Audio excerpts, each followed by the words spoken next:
చరణ్ గారు చెప్పండి, ఈరోజు మీరు రావడం అనేది జరిగింది. సో ఇక్కడ ఆర్ఎస్ ప్రవీణ్ కుమార్ గారేమో ప్రెస్ క్లబ్ అక్కడికి రావాలి, జూపల్లి గారు ఇంకా భవన్కి రాలేదని చెప్పేసి అక్కడ కేటీఆర్ గారు వెయిట్ చేయడం, అంటే ఇక్కడ మీరు భయపడుతున్నట్ట వాళ్ళు భయపడుతున్నట్ట, అవినీతి మీరు చేసినట్ట వాళ్ళు చేసినట్టు అనుకోవచ్చు? అవినీతి చేసిన వాళ్ళే బీఆర్ఎస్ పార్టీ. ఎందుకంటే అవినీతికి నిదర్శనమే ఆనాడు చూసినాం మనం. ఏదైతే బతుకమ్మ చీరలు కావచ్చు, నెల రోజుల మించి బతుకమ్మ చీరలు కట్టుకున్న పరిస్థితి లేదు. ఈరోజు ఇంద్రమ్మ చీరలు ఏ విధంగా కట్టుకుంటారో తెలంగాణ సమాజం చూస్తూ ఉన్నారు. అదే కాకుండా కాళేశ్వరం ఏ విధంగా కుంగిపోయిందో తెలంగాణ సమాజం చూసారు. 70,000 కోట్ల తెలంగాణ 7 లక్షల కోట్లు ఎట్లా అయిపోయిందో తెలంగాణ సమాజం చూసారు. 1,20,000 కోట్ల రూపాయలు కాంట్రాక్టర్ ఎట్లా బిల్లులు చెల్లించుకోపోయిందో చూసారు. 13 పేపర్లు ఎట్లా లీక్ అయినాయో తెలంగాణ సమాజం చూసారు. సెక్రటరీ అంచనాలు ఏ విధంగా పెంచారో తెలంగాణ సమాజం చూసారు. పాలమూరు రంగారెడ్డి అంచనాలు ఏ విధంగా పెంచారో చూసారు. సీతారామ ప్రాజెక్ట్ కావచ్చు, సమ్మక్క సారక బ్యారేజ్ కావచ్చు, తెలంగాణ రాష్ట్రంలో కలెక్టరేట్ల నుంచి కాళేశ్వరం వరకు, సీతారామ ప్రాజెక్ట్ నుంచి సెక్రటరీ వరకు, అమరజ్యోతి నుంచి అంబేద్కర్ విగ్రహం వరకు, మిషన్ భగీరథ మిషన్ కాకతీయ వరకు తెలంగాణ రాష్ట్రంలో బీఆర్ఎస్ పార్టీ అవినీతి చేసింది. దాన్ని కల్వకుంట్ల కవిత గారే నిర్ధారించారు. దానికే ఇప్పుడు సమాధానం చెప్పలే. కాంగ్రెస్ ప్రభుత్వంలో అసలు టెండర్లే 600 కోట్ల పైచిరుకు. ఇది గ్లోబల్ టెండరు. ఇందులో టెండర్ పార్టిసిపేట్ చేసిన వాళ్ళు 500 కోట్ల వరకు మాత్రమే కోట్ చేశారు. మరి 2,000 కోట్ల అవినీతి ఎక్కడ జరిగిందో, మరి మిగతా 15,000 కోట్లు ఎక్కడో చెప్పండి అంటే హరీష్ రావు గారు గతంలోనే పారిపోయాడు.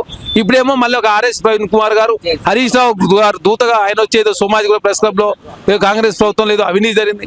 కాంగ్రెస్ ప్రభుత్వం అవినీతి జరగలే. మీరు చేసినటువంటి అవినీతిని తెలంగాణ రాష్ట్రంలో తెలంగాణ సమాజానికి అర్థమైంది.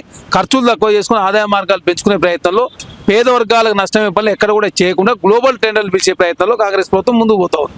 కోడిగుడ్లలో అవినీతి, సెల్ ఫోన్లలో అవినీతి, ఏ చేసినా అవినీతి, ఏ మంత్రుల జోలికి వెళ్ళినా కూడా 30% అవినీతి. సో ఇవన్నీ కనిపిస్తలేదా? అవినీతి చేసిరు కాబట్టి మీరంతా ఫామ్ హౌస్ ఉన్నాయి.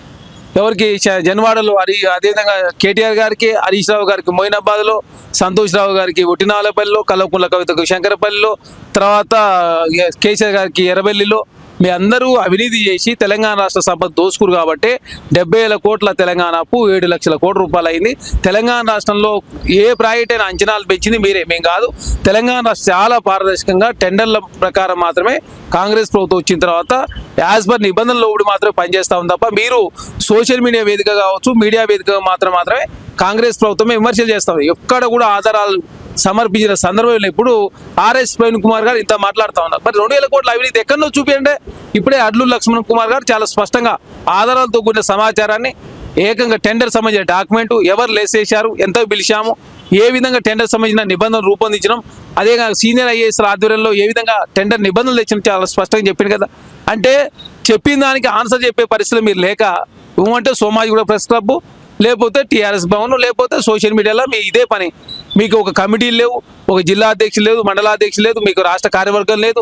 కేసీఆర్ గారు అధ్యక్షుడిగా ఫామ్ హౌస్లో ఉంటాడు, వర్కింగ్ ప్రెసిడెంట్గా కేటీఆర్ గారు ఏమో కమిటీ లేకుండా ఇట్లా అసత్యాలు ప్రచారం చేయడం, అనవసరంగా కాంగ్రెస్ ప్రభుత్వమే బట్టగాసి మీద చేసే ప్రయత్నమే తప్ప వాస్తవాలను ఏనాడు కూడా బీఆర్ఎస్ పార్టీ బయట పెట్టిన దాఖలు లేవు. కాంగ్రెస్ ప్రభుత్వంలో చాలా పారదర్శకంగా టెండర్లు కావచ్చు, పరిపాలన కావచ్చు, చాలా ప్రజాస్వామ్యబద్ధంగా కాంగ్రెస్ ప్రభుత్వం ముందుకు పోతాం.